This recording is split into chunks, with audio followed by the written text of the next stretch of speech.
Anthony Becht played in the league, first-round pick, now down in Tampa, does Tampa pre and post. I'm interested to get his take, too, on Mike Glennon, who's about to make some big-time money. Let's start with that, Ant. Mike Glennon could be making 14 or 15, somewhere in that range, million bucks. Do you cringe at that, or is the team making a good decision? You've seen a lot of this kid.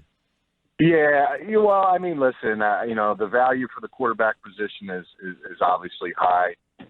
You look at the group of free agents and potential trading spots for some quarterbacks, and then the rookies coming in. I mean, Mike Glennon to me is an NFL starting quarterback. I've seen enough of him as far as when he played and over every off-season training camp and preseason games the last 2 years with Jameis intact.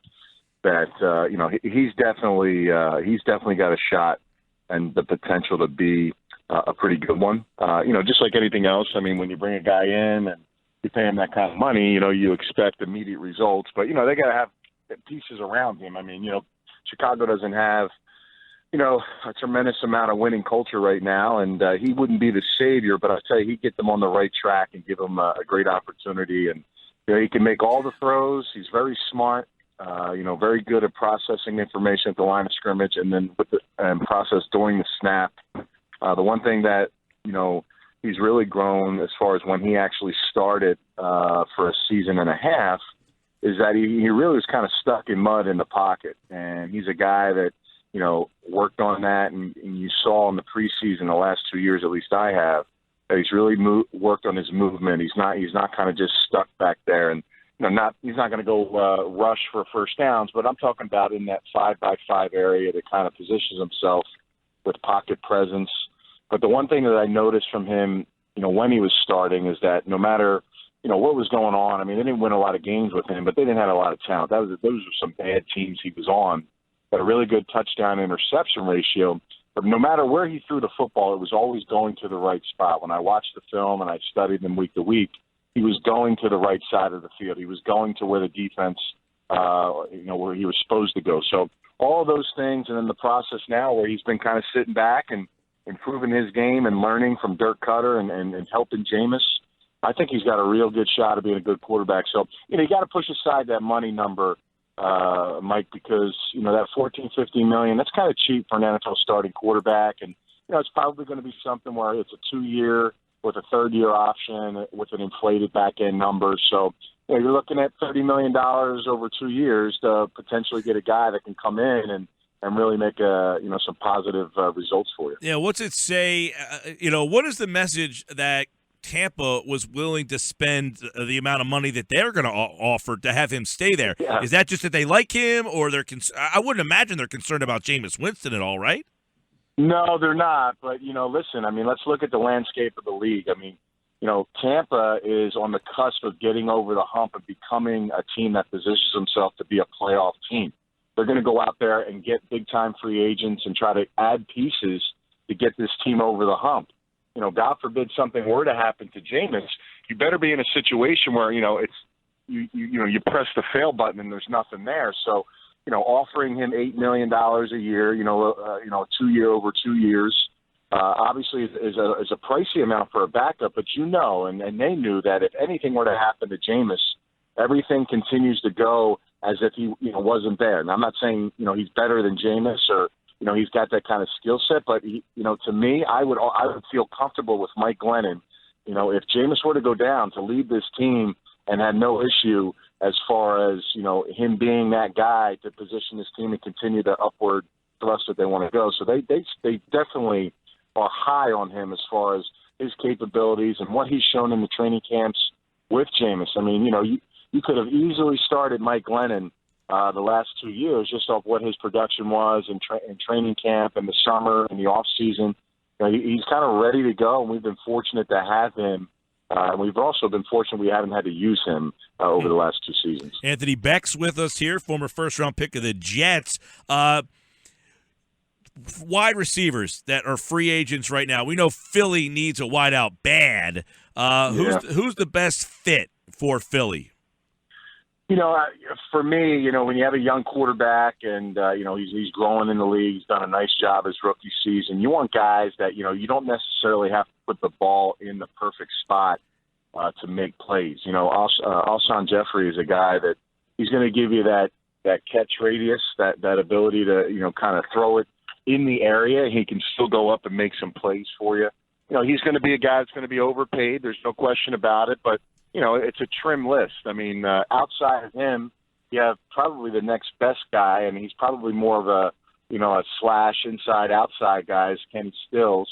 He's had some tremendous production down in Miami. He's a smaller receiver, good route runner. He's got some speed, had some drops the last couple of years. But, it's not a deep, really, position when you talk about, the free agency market. So if you want to get that guy, you're probably going to pay a premium, but I think, for me, he would be your best. Alshon would be the best guy to get. Now, I've heard Kenny Britt's name come up.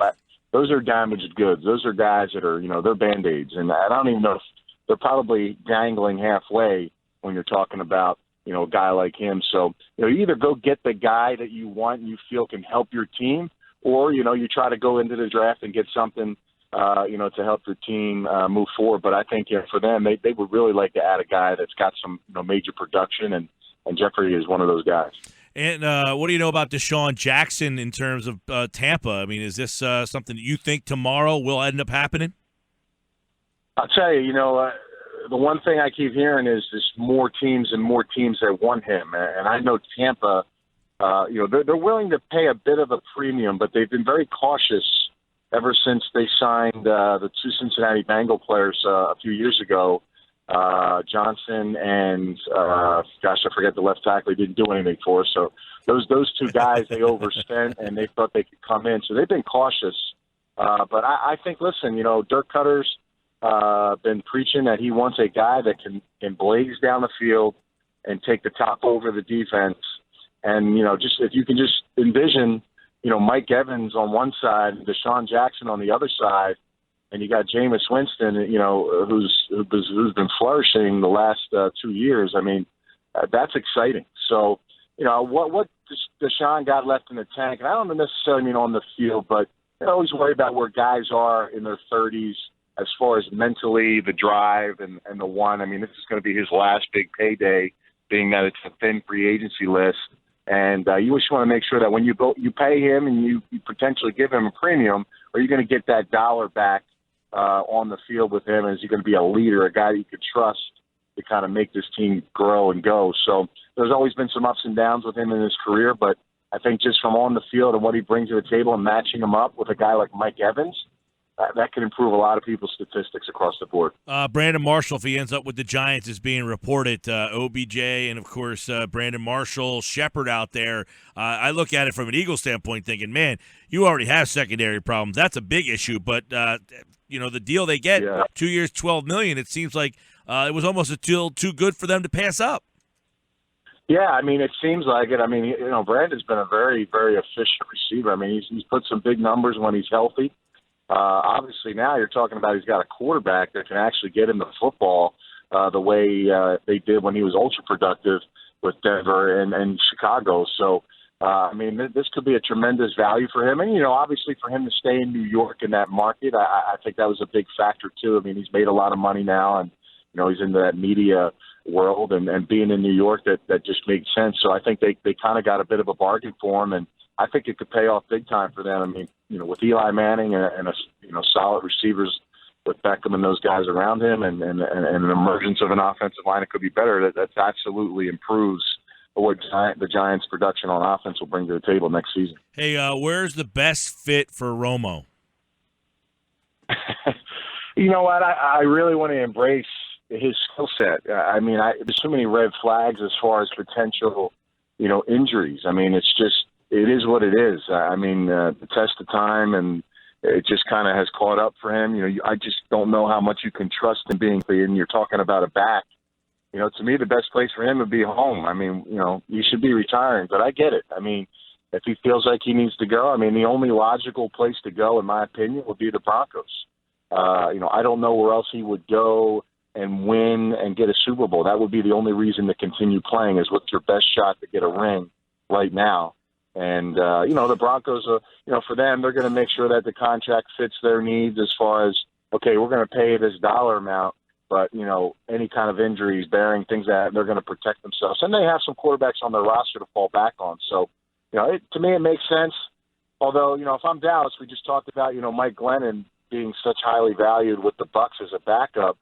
I know Tony Romo doesn't want to be a backup, but, man, I always worry about those one-hit wonders, those rookie quarterbacks and those, guys that come in strong, and then all of a sudden, defenses start catching up, game plans start to catch up with you, and then you have a little trouble the next year. I got to think Dak Prescott's going to have some ups and downs next season. If he doesn't, then obviously that's just going to show they made the right decision. But it's kind of proven over the test of time that he's that kind of guy. All right, Anthony Becht, what's it like when you're a free agent, when you're going through this whole situation right now?